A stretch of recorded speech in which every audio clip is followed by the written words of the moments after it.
За математикийн багш ууган байна. За ирэх 100 манай улсад IMC 2025 орон 6 манай оронд болно. За 7 сард. Тэгээд тэрний сонгон шалгуултын 1-ийн даваа явагдаад одоо 2-ийн даваа 4 сард явагдах гэж байна.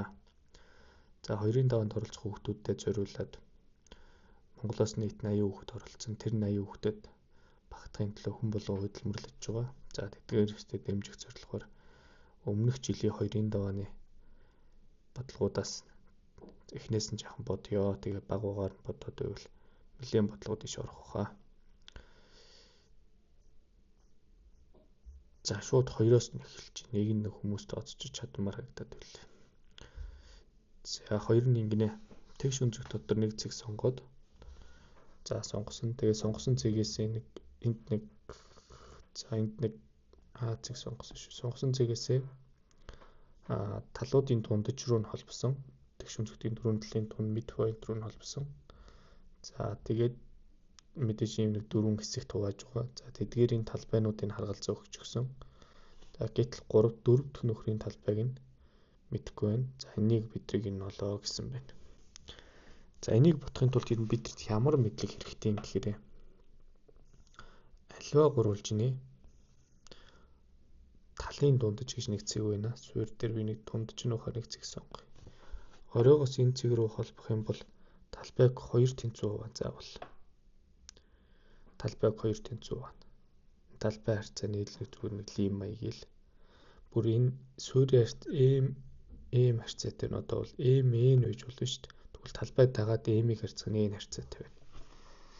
За тэгвэл энийг л энэ тэнцүү гэдгийг л тухайн тохиолдлын ашиглая л дайдуулъя. А цэгээс би 4 өөрөөр нь холбоё.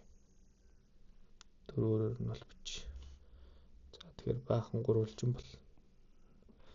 За би яагаад ийм дундаж яриад байгаа? Эдгээр маань дундажууд нь учраас би тэгж сонирхоод байгаа байхгүй.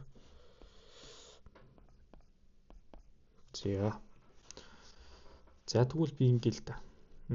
Юу ярих гэдэг вэ гэхээр би нэг зүгээр нэг гурвалжин дээр нэж. А, Б, З гурвалжны хувьд АМ медиан баггүй юу? Тэгвэл би энэнийхээ талбай энэ хоёрын талбай хооронд тэнцвэмж би аль нэг энэ нөхрийг x гэчвэл нөгөө нөхрийн талбай дагаад x л байх хэрэгтэй байхгүй юу? Тэгвэл энэ ABM-ийн талбай x юм бол нөгөө талаас AB-нд нэг d гэчвэл ABD-ийн талбай 95-аас асах нь x болж хуурна. За энэ ер нь тэгэл ийм бодлогод байдаг даа шинээр нь бэлддэг хүүхдүүд өдр бодож байдаг шүү дээ. За тэгвэл одоо энэ 95-аас асах нь x мөл энэ дагаад 95-аас асах нь x нөгөө энэ чанараар би энэ чанараар ашиглаад байна шүү дээ. Энэ 95-аас асах нь x юм бол энэ тэгвэл 77-оос хасдаг нь нөгөө 95-аас асах нь x хасах хэрэгтэй. Тэгэхээр энэ юу болохоор x-ээс хасах нь 18 болох уу? Тийм ээ. Энэ x-ээс хасах нь 18 бол энэ x-ээс хасах нь 18 байх зүгээр аргагүй. За нөгөө талаас нь энэ x юм бол энэ 86-аас хасах нь x байх хэрэгтэй. Тэгвэл энэ нөхөр дагаад тэнцүү байх хэрэгтэй. Гэтэл энэ хоёрын нийлбэр манай бодлого ярив шүү дээ.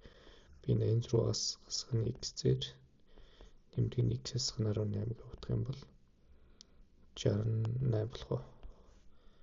За би хариу. Тэр гол анхаарах юм аливаа гурвалжнаас дундаж руу болох юм бол талбайд 2 тэнцүү багтана. Ер нь бол нэг ийм юм ойлгочихгүй бүр. Энийг ямар ч гээд 3 тэнцүү хуваацсан байсан ч болно шүү дээ. Тэгэх юм бол талбай 3 тэнцүү багтана гэдэг ч юм уу. 4 тэнцүүч гэж болон 100 тэнцүүч гэж болох байхгүй эцэст. За 3 дугаар бодлого нь. За ер нь бидний нөгөө дахиад дулааны бодлогыг л нэг жоохон хөндрүүлсгээд нэг алхам нэг шат нэмэл тавьчих. За ана яд гэхээр 17 үзэг хөдөлтөж авсан улаан цэнхэр өнгийн үзэгнүүдээс нийт эдийн төгрөг тулсан. За тэгээд үзэгнүүдийн өмнүүд нь бүхэл тоо гэж байгаа шүү. Энэ бидэрт хэрэгтэй зүйл. Нэг үзэгнүүд заавар бүхэл доллараар хэлнэ гэсэн үг. Ямар нэг тодорхой ажиллахгүй. За тэгээд чухал юм энд хэлж байна. Улаан үзэгний үнэ нь цэнхэр үзэгний үнээс $3 илүү. Улаан үзэгний үнэ нэг нь нөгөөс 3-аар илүү байх нь шүү дээ. За тэгвэл тэр улаан үзэгний үнэ тэгээд бидэрт хэдэн улаан үзэг хэдэн улаан үзэг хөдөлж авсан бэ гэдэг асуулт тавьж байгаа. Тэгвэл ер нь зорилго улаан үзэгний тоог нь хэдүүл x гэж сонирхож байна. Тэгвэл улаан үзэгний тог 3-аар үржүүлээд нийтээс хасчих юм бол энэ гарсан нөхөд заавал 17 хуваагдах хэрэгтэй байхгүй юу? Энэ нөхөд заавал 17 хуваагдах хэрэгтэй. Яагаад гэвэл илүү гараад байгаа 3-уудыг нь хасчих юм бол үлдэж байгаа юмнууч 17 тэнцүү юм байх хэрэгтэй шүү дээ.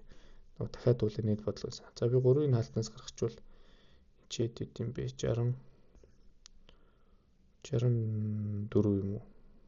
Биш ээ. 74 юм уу? 74-аас хасдаг нь энэ нь 17 хуваагдах хэрэгтэй. Гэтэл 3 17 хуваагдах юм чи 74-өөс нь x нь 17 хуваагдахаас аргагүй. 74-өөс нь x нь 17 хуваагдах хэрэгтэй. Гэтэл ийм байх тоо ганц x нь нэг 68 болох хэрэгтэй ш. 68 чи 74-өөс 17 хуваагдаад 68 ш. 68 болохын тулд x нь 6 юу. А магадгүй 51 болох гээд үзье л да. 51 болох гээд x нь 17-оос итрээ явчих واخгүй. 50 23 болоод. За тэгэл улаан үзэгний тоо 6 авах нэ. Зя